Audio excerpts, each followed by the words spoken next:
Hello everyone, welcome back to our channel master mains. तो current affair series में ये हमारा जो आज का टॉपिक है वो है critical minerals and rare earth elements. तो जैसा कि जानते हैं कि ये बहुत ही सिग्निफिकेंट टॉपिक है for the present global context, और ये आने वाले समय में भी इससे ज़्यादा इम्पोर्टेंट टॉपिक कोई नहीं है। तो चाहे आप किसी भी एग्ज़ाम के लिए प्रिपेयर कर रहे हो, चाहे वो यूपीएससी हो, बीपीएससी हो, जेपीएससी हो या यूपीपीसीएस हो, किसी भी एग्जाम के लिए, तो ये टॉपिक जो है एक बहुत ही सिग्निफिकेंट है और आपको अच्छे से करके जाना चाहिए, क्योंकि क्रिटिकल मिनरल्स जो है वो not only for India, for the global order it is very significant, और ये डिटरमाइन करेगा कि ग्लोबल ऑर्डर क्या है। जिसकी ज़्यादा जितनी होल्ड होगी क्रिटिकल मिनरल्स पे, उसका ही उतना ग्लोबल ऑर्डर पे भी होल्ड होगा। So this is an executive dashboard where what we are going to discuss that we will see. तो पहला क्या है कि हमारा डिमांड कितना है वो देखेंगे, उसके बाद देखेंगे डोमेस्टिक रिजर्व्स कितने हैं हमारे पास, बॉटल नेक्स क्या है, वल्नरेबिलिटीज़ क्या है, क्या पॉलिसीज़ लिए गए हैं इसको इन्हांस करने के लिए, और रोड मैप क्या है, क्या करना चाहिए गवर्नमेंट को 2050 तक, ताकि जो हमारा टारगेट है उसको मीट कर पाए। ठीक है, so will see one by one कि जैसा कि आप जानते हैं कि अभी जो डिमांड है, जो इलेक्ट्रिक व्हीकल जो है, अभी जो गवर्नमेंट ने टारगेट रखा है कि 2030 तक 30% जो मार्केट शेयर होगा वो इलेक्ट्रिक व्हीकल का होगा। और जो विंड एनर्जी अभी for the present context, okay, before before that first we will see कि क्रिटिकल मिनरल्स होते क्या हैं। तो क्रिटिकल मिनरल्स क्या होते हैं कि दैट इज इकोनॉमिक, जो होता है सिग्निफिकेंस होता है उसका, इकोनॉमिक, इकोनॉमिक ग्रोथ और स्ट्रेटेजिक फॉर नेशनल सिक्योरिटी, वैसे मिनरल को क्रिटिकल मिनरल बोलते हैं। ठीक है, जैसे कि एग्जांपल क्या क्या हो गया, तो हो गया लिथियम, हो गया कोबाल्ट, हो गया निकल, हो गया जो ईवीज में यूज करते हैं, फिर रेयर अर्थ एलिमेंट्स हो गए, फिर कॉपर हो गया, ग्रेफाइट हो गया, ये सारे हो गए। ठीक है, तो वी विल सी कि जो ऑलरेडी वी हैव सीन कि जो 30% जो इलेक्ट्रिक व्हीकल का शेयर होने वाला है 2030 तक, और जो ईवीज जो विंड कैपेसिटी है वो 140 गीगावाट टारगेट है, कब तक का, तो 2030 का। क्योंकि 2030 तक हमें क्या करना है कि 500 गीगावाट जो रिन्यूएबल एनर्जी का टारगेट है वो पूरा करना है, जो नया एनडीसी था, अपडेटेड एनडीसी आईएनडीसी में जो था उसके तहत। और दूसरा क्या, अभी जो शेयर है वो ऑलमोस्ट 50 गीगावाट है, तो see it has to be almost triple.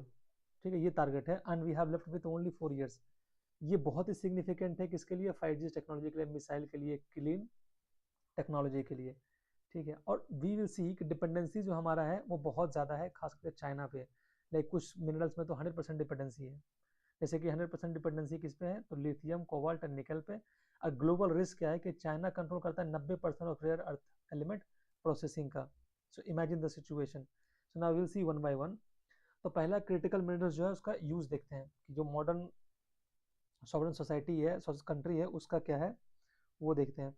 तो इलेक्ट्रिक व्हीकल में सबसे बड़ा सिग्निफिकेंस है, और क्या क्या यूज होता है, तो लिथियम यूज होता है, कोबाल्ट यूज होता है, निकल होता है, that is majorly use for the electric. जो व्हीकल होता है ना उसमें बैटरी बनाने में यूज करते हैं। ठीक है, तो ये बोला जाता है कि इंडिया टारगेट किया है कि 6 to 7 मिलियन ईवीज बाय 2024, ये टारगेट था गवर्नमेंट का। ठीक है, एंड इसमें ये सारे मटेरियल्स यूज करने किए जाने थे। एंड जो विंड एनर्जीज हैं उसके एक्सपेंशन के लिए खास करके न्यूडेमियम और डिस्पोसियम जो है उसकी बहुत ज़रूरत होती है, उसका टरबाइन का ब्लेड बनाने के लिए। ठीक है, एंड द सेकेंड इज कि जो इलेक्ट्रॉनिक इंडस्ट्री है, खासकर सेमीकंडक्टर इंडस्ट्री है, जिसमें यूज होता है सिलिकॉन, गैलियम, जर्मेनियम, ये सारे यूज होते हैं। किस लिए होते हैं, तो चिप बनाने में यूज होते हैं। ठीक है, चिप बनाने में, और जो 5G इंफ्रास्ट्रक्चर है उसके लिए, और जो बहुत ही इम्पोर्ट सिग्निफिकेंट है किसके लिए, कि जो हमारा डिजिटल डिजिटल ट्रांसफॉर्मेशन जो है उसके लिए, कि जो हमारा DPI है, डिजिटल पब्लिक इंफ्रास्ट्रक्चर, उसको बनाने के लिए। तो बहुत ही सिग्निफिकेंट ये, इसके लिए भी रिसेंटली पैक्स से लेकर फॉर AI एरा रेजिलियंस भी साइन किया गया इंडिया के द्वारा। उसके बाद क्या है कि जो डिफेंस वगैरह में यूज होते हैं वो बहुत सिग्निफिकेंट है, कि टाइटेनियम हो गया, जिरकोनियम हो गया, टंगस्टन हो गया। These are the alloys which are use in the missile and the naval application, खास करके नेवल एप्लीकेशन, स्पेस एप्लीकेशन बोल सकते हो आप, इसमें यूज होता है। तो उसके लिए हमारे पास क्या है कि गाइडेंस सिस्टम एंड सेंसर जो होता है वो बनाए जाते हैं। तो अगर क्या है कि अगर इसकी जो सप्लाई डिसरप्शन होता है, अगर सप्लाई डिसरप्शन होता है तो इमेजिन कि इंडिया का जो इंडस्ट्रियल मॉडर्नाइजेशन है और जो सिक्योरिटी सेक्टर है वो थ्रेट में आ जाएगा। तो इसीलिए जो बहुत इंपॉर्टेंट है कि India should have a strong hold of renewable energy, sorry, critical minerals and rare earth elements. Now will see कि जो ग्लोबल चेक पॉइंट्स है, कहाँ कंसंट्रेशन ज़्यादा है जो कि इंडिया के लिए वल्नरेबिलिटी क्रिएट करता है। तो हमने जैसे कि देखा कि 70% जो है ग्लोबल जो माइनिंग करता है वो कौन करता है, तो चाइना करता है। इमेजिन द सिचुएशन कि रेयर अर्थ का किसका है ये, तो ये है REE का, रेयर अर्थ एलिमेंट्स का 70% माइनिंग करता है चाइना, और 90% ऑफ रेयर अर्थ एलिमेंट्स का प्रोसेसिंग करता है, जो मैग्नेट्स होते हैं उसके। तो इमेजिन द सिचुएशन कि 90% वो ये करता है, प्रोसेसिंग करता है, और किसका, रेयर अर्थ एलिमेंट का। और ये बहुत देखा गया है, कुछ दिन पहले देखा गया था कि जो गैलियम और जर्मेनियम पर जो इम्पोर्ट था उस पर कंट्रोल लगा दिया गया था। तो हमारी जो इंडस्ट्री थी, ईवीज इंडस्ट्री, बहुत ज़्यादा सफ़र की थी, मतलब ग्लोबल लेवल पे इसका इम्पैक्ट हुआ था। तो इतना ज़्यादा डिपेंडेंसी चाइना पर जो है वो एक चेक पॉइंट की तरह है, ठीक है। एंड द नेक्स्ट इज कि जो कोबाल्ट सप्लाई है, जो कोबाल्ट सप्लाई है, वील सी एक एक्स्ट्रा कोबाल्ट सप्लाई जो है वो 70% जो कोबाल्ट सप्लाई है वो कौन करता है, डेमोक्रेटिक रिपब्लिक ऑफ कॉन्गो, ठीक है। तो सी कोबाल्ट स्पेसिफिकली उस पर डिपेंडेंसी किसका है, तो DRC का। ये इवन UPSC के प्रीलिम्स से क्वेश्चन पूछा गया था 2024 में कि which country is having the highest reserve of producing cobalt, तो वो DRC था, डेमोक्रेटिक रिपब्लिक ऑफ कॉन्गो था, ठीक है। नाउ द नेक्स्ट इज कि ऑलमोस्ट निकल जो है, जो खास करके जो इंडोनेशिया वाला रीजन है वो कंट्रोल करता है 50% ऑफ निकल एक्सपोर्ट। तो इमेजिन द सिचुएशन कि कितना ज़्यादा डिपेंडेंसी हमारा है। और एक डेटा क्या है कि ऑलमोस्ट 65 to 75% ऑफ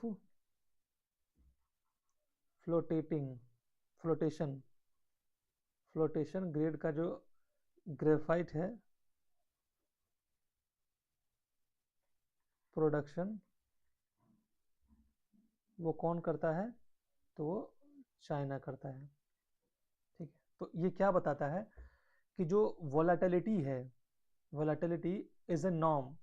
और लिथियम प्राइस जो 2023 में कोलैप्स कर गया था, और जो 2017-18 में जो कोबाल्ट का प्राइस स्पाइक कर गया था, वो दिखाता है कि जितना कंसंट्रेशन है उस हिसाब से वो बॉटलनेक बनाता है, ठीक है। और ये एक जियोपॉलिटिकल रिस्क भी क्रिएट करता है, जियोपॉलिटिकल रिस्क क्रिएट करता है, करेक्ट, फॉर ग्लोबल इंडस्ट्रीज के लिए। नाउ विल सी कि ऐसा नहीं है कि इंडिया में रिजर्व नहीं है, इंडिया में रिजर्व्स हैं। और क्या क्या रिजर्व्स हैं वो हम लोग देखते हैं कि जो कुछ सेलेक्टेड रिजर्व्स हैं रेयर अर्थ एलिमेंट्स के जो हैं वो हम देखते हैं। तो सबसे ज़्यादा जो है रैजी जो डिस्ट्रिक्ट है, किसमें, जम्मू कश्मीर में 5.9 million ton of lithium reserves है। बट दिक्कत क्या है इसके साथ कि वो इन्फीरियर क्वालिटी का है, ठीक है। उसके बाद क्या है कि राजस्थान में जो उसका खतरी डिस्ट्रिक्ट है वहाँ पे कोबाल्ट का रिजर्व है। वी ऑल नो कि सबसे ज़्यादा कोबाल्ट प्रोडक्शन होता है राजस्थान में, और खतरी डिस्ट्रिक्ट जो है बहुत ही फेमस उसके लिए, ठीक है। तो उसमें क्या दिक्कत है कि कोबाल्ट तो प्रोड्यूस करता है ये यहाँ पे, बट वो भी उतने अच्छे से माइनिंग नहीं हो पाती है। तीसरा क्या, जो कोस्टल बेल्ट है वहाँ पे मोनाजाइट सैंड, हमने सुना है कि भाई इस जो कोस्टल रीजन है उसमें मोनाजाइट सैंड बहुत ज़्यादा है, जो कि बहुत रेडियो एक्टिव के लिए या फिर न्यूक्लियर एनर्जी के लिए बहुत ही सिग्निफिकेंट है। मैंगनीज जो है, मैंगनीज का रिजर्व जो है वो है 480 मिलियन टन रिजर्व्स हैं, खास करके ईस्टर्न कोस्ट पे, ठीक है। And India holds almost third largest identify rare earth reserves globally, like 1 to 2 million ton. Yet the production remains negligible, but फिर भी जो प्रोडक्शन जो है बहुत ही नेग्लिजिबल है, ठीक है, प्रोडक्शन जो है वो बहुत ही नेग्लिजिबल है। इनफैक्ट एक ये है, एक और है कि जो खास करके ये हमारा असम का रीजन है, तो असम में क्या है, असम में क्या है कि और उड़ीसा में 8.6 मिलियन टन रिजर्व है, किसका, तो ग्रेफाइट का, ठीक है, बट एक्सट्रैक्शन नहीं कर पाते। बट दिक्कत क्या है हमारे पास कि इतना रिजर्व होने के बावजूद भी दिक्कत क्या है, तो प्रॉब्लम ये है, जो सबसे मेजर प्रॉब्लम है कि रोबस्ट रिसोर्सेज हमारे पास है, एक्सप्लोरेशन जो है उसमें दिक्कत है, माइनिंग जो है वो हम नहीं कर पाते हैं क्योंकि ऑलरेडी बढ़ रहा है, क्योंकि 0.8 मिलियन टन जो है मैंगनीज है, 27.7 किलो टन जो है ग्रेफाइट है, बट उसकी माइनिंग जो है प्रॉपर नहीं हो रही। तो सबसे इंपॉर्टेंट पार्ट है प्रोसेसिंग। अगर हम माइनिंग कर भी लेते हैं तो प्रोसेसिंग गैप बहुत ज़्यादा है, लाइक 100% इम्पोर्ट डिपेंडेंसी है किस पे, जो बैटरी ग्रेड का लिथियम होता है, कोबाल्ट होता है और निकल होता है। ऑल्दो इंडिया के पास 29 टन रेयर अर्थ एलिमेंट्स हैं और जो प्रोसेसिंग करता है, और जो चाइना है 2,70,000 टन प्रोसेसिंग करता है किसका, रेयर अर्थ एलिमेंट का। तो see the quantum you can see how much, almost it is 100 times processing करता है इंडिया से। और जो मैन्युफैक्चरिंग का जो डिमांड है वो बहुत ज़्यादा बढ़ते जा रहा है, बहुत ज़्यादा डिमांड में, ठीक है। तो इसका की इंसाइट ये है कि इंडिया एक्सपोर्ट करता है रो और लाइक बॉक्साइट एंड क्रोमाइड, बट जो इंपोर्ट करता है हाई वैल्यूड फिनिश्ड प्रोडक्ट्स, जैसे जो भी हमारे पास बैटरी रेटेड जो रेयर अर्थ एलिमेंट्स होते हैं, वो हम लोग कहाँ से लेते हैं, तो हम लेते हैं ज़्यादातर क्या करते हैं, चाइना से इंपोर्ट करते हैं। तो ऐसा है कि वर्चुअली जो है, मतलब अगर देखा जाए वर्चुअली जो है, तो इंडिया का जो प्रोडक्शन है खास करके लिथियम में, तो लिथियम का प्रोडक्शन जो है वो वर्चुअली जो है ऑलमोस्ट जीरो है, domestic production. Imagine the situation. और not only for this, cobalt का भी वही है और वेनाडियम का। तो only 7 of 15 critical minerals have commercially processing domestically. तो ऑलमोस्ट 15, एक्चुअली टोटल तो 30 है, 30 में से 24 जो है एक्सक्लूसिव रखा गया है, उसमें से भी 15 जो है, उसमें से भी 7 जो है उसका इंडिया में प्रोसेसिंग होता है डोमेस्टिकली, अब वही कॉमर्शियल लेवल पे। ना विल सी कि सेक्टोरल डिमांड जो है वो क्या है। तो ऑलरेडी हमने ऊपर देखा था कि जो ईवी में डिमांड है वो 30% ईवी शेयर करने वाला है, तो उसके लिए जो बहुत ही ह्यूज डिमांड चाहिए रेयर अर्थ एलिमेंट का, खास करके लिथियम का, ठीक है। बट हमारे पास अभी क्या है, डोमेस्टिक सप्लाई जीरो है, सारा का सारा डिपेंडेंसी किस पे है, चाइना से। तो see the demand and supply gap how much it is. उसी तरह से जो रिन्यूएबल एनर्जी में रेयर अर्थ एलिमेंट चाहिए होता है, तो हमारा टारगेट कितना है 2030 तक का कि 140 गीगा टन चाहिए हमें, ठीक है। बट सप्लाई क्या है, डिफिसिट है किसमें, जो दो हमने ऊपर देखे थे मिनरल, उसमें डिफिसिट है इंडिया। तो इतनी ज़्यादा डिफिशियंसी होने के बावजूद, इतनी ज़्यादा डिफिशियंसी अगर होगा, जैसे कि था ना को कि वो न्यूडामियम और डिस्प्रोसियम जो दोनों है मैग्नेट जो है उसकी बहुत ज़्यादा ज़रूरत होती है, खासकर विंड टरबाइन के लिए, ठीक है। उसके बाद क्या है कि even if all known reserves are mined immediately, जितना भी हमारे पास रिजर्व हैं अगर उसको इमीडिएटली माइंड कर लिया तब भी इंडिया जो होगा covers less than 10% of critical mineral consumption. तो जितना इंडिया कंजम्पशन करता है उसका लेस देन 10% होगा। So see how much is the demand, कितना डिमांड है हमारे पास, कितना चाहिए हमें। नाउ विल सी कि गवर्नमेंट ने क्या रेगुलेशन लाए हैं इन सब चीज़ों को रिमूव करने के लिए, और जो सेल्फ डिपेंडेंसी है उसको बढ़ाने के लिए, मीन सोवरेन राइट होना चाहिए, सोवरेनिटी बढ़ाने के लिए, इंपोर्ट डिपेंडेंसी कम करने के लिए, खासकर क्रिटिकल मिनरल से। तो पहला जो था mines and mineral development regulation act, जो अमेंड किया गया 2023 में, उसमें क्या किया गया, क्रिटिकल मिनरल जो थे रिमूव कर दिए गए, moved to schedule 1 part D, and the central government controls auction. तो इसमें कितने डाले गए, तो टोटल क्रिटिकल जो मिनरल्स थे वो थे 30 जो गवर्नमेंट ने लिस्ट किया, उसमें से इसमें डाला गया है किसनों को, तो 24 को डाला गया। तो 24 का जो ऑक्शन किया जाएगा वो कौन करेगा, तो सेंट्रल गवर्नमेंट करेगा, ठीक है। तो वो ऑक्शन जो लीज पे देगा। दूसरा क्या है कि नेशनल क्रिटिकल मिनरल मिशन, तो जो नेशनल क्रिटिकल मिनरल मिशन है वो भी बहुत सिग्निफिकेंट है। 2025 के जो बजट में था उसमें अनाउंस किया गया था, और उसमें 34,300 करोड़ रुपया जो था वो दिया गया था फॉर द 7 ईयर पीरियड। कितने के लिए? 7 ईयर पीरियड के लिए फोकस था एक्सप्लोरेशन एंड टेक ग्रांट्स पे दिया गया, ताकि R&D जो है उसको बढ़ावा दिया जाए और जो सप्लाई चेन डेवलपमेंट है उसको स्ट्रेंथन किया जाए। थर्ड इज कि एक जो है फाइनेंशियल इंसेंटिव जो दिया गया था कि जो रॉयल्टीज जो थे उसको रेशनलाइज किया गया टू इनकरेज मिनरल माइनिंग। जो रॉयल्टीज लेते थे उसको रेशनलाइज किया गया। अब कस्टम ड्यूटीज एलिमिनेट कर दिया गया किस पे? 25+ मिनरल्स पे कस्टम ड्यूटीज नहीं लगेंगे। उसके बाद क्या था कि जीरो वेस्ट पॉलिसी एक लाया गया। तो जीरो वेस्ट पॉलिसी में क्या था कि जो minerals miners allowed to sell tailing और waste turning pollution liabilities into the revenue. तो जो पॉल्यूशन लाइबिलिटी जो था उसको भी सेल करके उसको रेवेन्यू में कन्वर्ट किया जा सकता था। ठीक है। और क्या किया गया था? तो 2025 के बजट में एक और किया गया था, एक्शन लिया गया था। 2025 बजट में क्या किया गया था कि कस्टम ड्यूटीज जो एलिमिनेट कर दिया गया था, जो already we have seen 25+ minerals को लेकर के। और 2025 में जो ऑक्शन राउंड्स किए गए थे उसमें dozens of blocks auction for lithium, rare earth elements, graphite, magnesium and nickels के लिए किए गए थे। ना द नेक्स्ट इज कि इंटरनेशनल पार्टिसिपेशन जो है वो क्या है, स्ट्रेंथन करने के लिए, जो हमारा जो डिपेंडेंसी उसको कम करने के लिए। सबसे पहला है यूएस के साथ हमारा है कि मिनरल सिक्योरिटी पार्टनरशिप, जिसमें कि ये यूएस लेड है और 14+ नेशन इसमें। और इसका मेन फोकस है कि डी रिस्किंग फ्रॉम चाइना। जो चाइना पे हमारा डिपेंडेंसी है उसको डी रिस्क करना था और एक्सेलरेट करना था डेवलपमेंट। क्या डेवलपमेंट? Supply chain diversity. तो क्या था कि डाइवर्सिफाई करना था।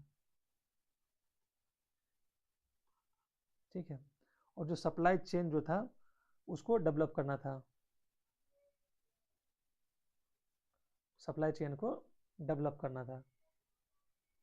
करेक्ट।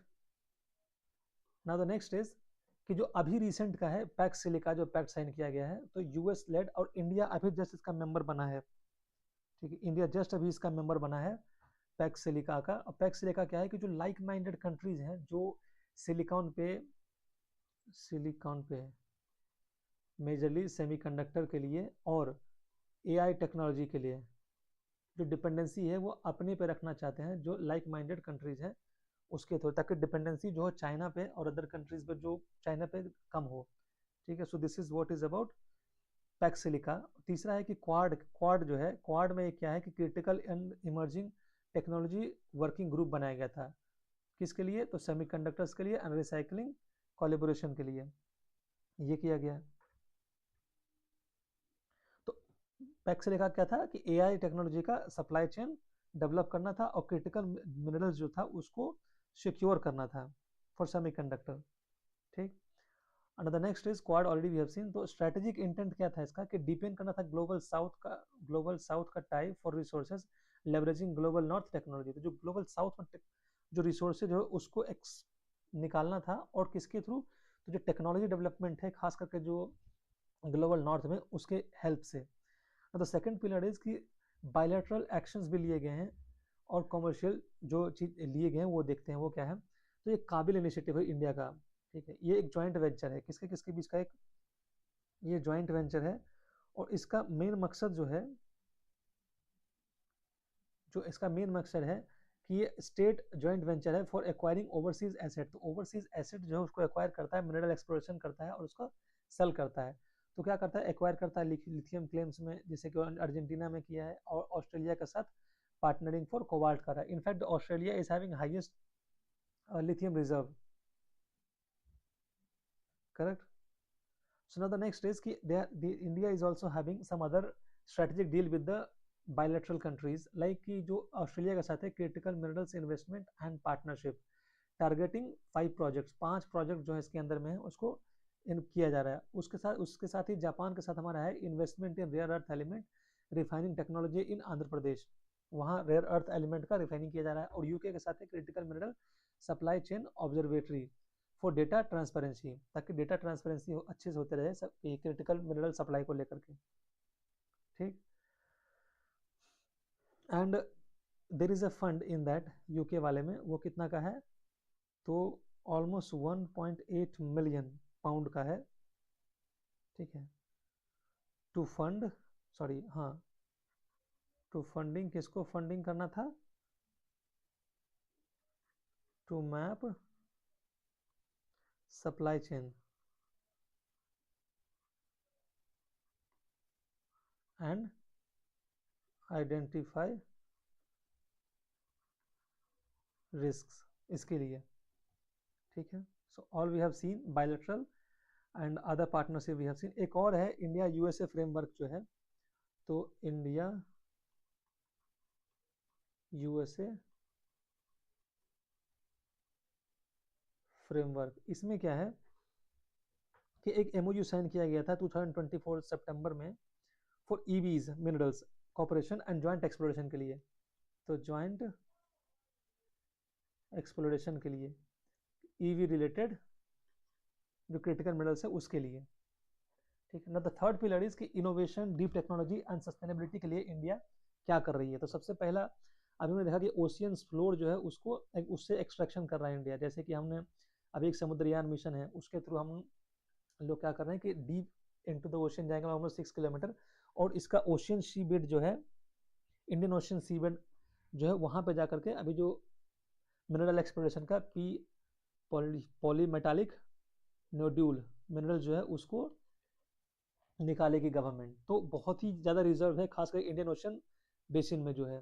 ठीक है। एंड द सेकंड इज कि अर्बन माइनिंग भी स्टार्ट कर दिया गया है, ताकि जो उसका टारगेट क्या है कि supply of 40% of lithium cobalt and nickel needs via recycling by 2050। तो 2050 तक जो 40% जो सप्लाई है लिथियम कोबाल्ट एंड निकल का, वो रिसाइकलिंग के थ्रू फुलफिल करने का। और द नेक्स्ट इनिशिएटिव वो है कि ईएसजी एंड प्रोसेसिंग, तो environment, social and governance and processing, उस पर भी ध्यान दिया गया है, जिसमें कि indigenous hydrometallurgy technology and IRMA standard to attract capital, ये किया गया ताकि जो सारे स्टैंडर्ड को फॉलो किया जा सके और कैपिटल को अट्रैक्ट किया सके। बिना कैपिटल अट्रैक्शन के you can not have that exploration and processing. Correct. Now the next is there is technology and sustainability focus that already we have seen। तो बहुत सारे काम किए गए, जैसे ऑलरेडी वी हैव डिस्कस्ड कि पॉलीमेटालिक नोड्यूल्स जो है उस पर ध्यान दिया गया, एआई ड्रिवन ऑटोनोमस माइनिंग पे ध्यान दिया गया, एआई ड्रिवन ऑटोनोमस माइनिंग पे ध्यान दिया गया, और advance geophysical survey and satellite mapping पे भी ध्यान दिया गया, ताकि ऐसे उसको निकाल सकें। ठीक है ना। द नेक्स्ट विल सी कि अब हमारे पास रोड अहेड क्या है। तो रोड अहेड हमारे पास क्या है कि पहले हमें करना है कि इंटीग्रेटेड फ्रेमवर्क चाहिए, हमें इंटीग्रेटेड नेशनल फ्रेमवर्क चाहिए। वो किस लिए चाहिए? तो जो इतने भी पॉलिसीज है ना, जैसे यूनिफाइड पॉलिसी अलाइनिंग माइनिंग करना है, manufacturing, defence, R&D under NCMM जो था। ठीक है, तो सबको यूनिफाई करना है पॉलिसी को, माइनिंग को, डिफेंस को, मैन्युफैक्चरिंग को और वेरियस मिनिस्ट्रीज को। दूसरा क्या है कि प्रोसेसिंग पार्क बनाने हैं हमें, क्योंकि प्रोसेसिंग हमारा बहुत कम है और डिपेंडेंसी हमारा इंपोर्ट पे बहुत ज़्यादा है। तो स्टेब्लिश करना है specialised PLI zone for refining not just mining. ठीक है, तो उसके लिए PLI होना चाहिए। तीसरा है strategic stock pile. Strategic stock pile क्या होता है कि क्रिएट करना है रिजर्व फॉर वाइटल मिनरल्स, जैसे कि हमारे पास क्रूड ऑयल का रिजर्व होता है ना, उसी तरह से हमें करना है किसका रिजर्व बनाना है खास करके, और जो क्रिटिकल मिनरल्स का है उसका, और रेयर अर्थ एलिमेंट का उसका है। चौथा है कि हमें ध्यान देना है कि रिसर्च एंड डेवलपमेंट एक्सेलेंस पे, जैसे क्रिएट करना है centre of excellence at IITs। किस लिए? तो इंडिजनाइज सेपरेशन टेक्नोलॉजी को इंडिजनाइज करने के लिए। उसके बाद क्या है कि डोमेस्टिक, और इसके अलावा और क्या कर सकते हैं हम, तो ये है कि डोमेस्टिक प्रोसेसिंग कर सकते हैं। ठीक है, उसके बाद हम क्या कर सकते हैं, रिसाइकलिंग इंफ्रास्ट्रक्चर कर सकते हैं।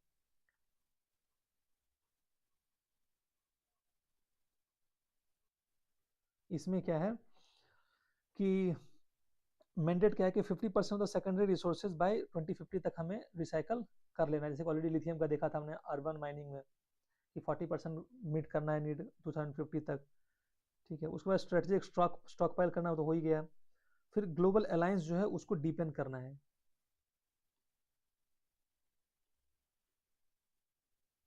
उसको डिपेंड कर, जैसे क्वाड के साथ हो गया, पैक्स सिलिका हो गया और एमएसपी हो गया, उसको डिपेंड करना है, आर एंड डी पे इन्वेस्ट करना है, जो कि बहुत ही जरूरी है।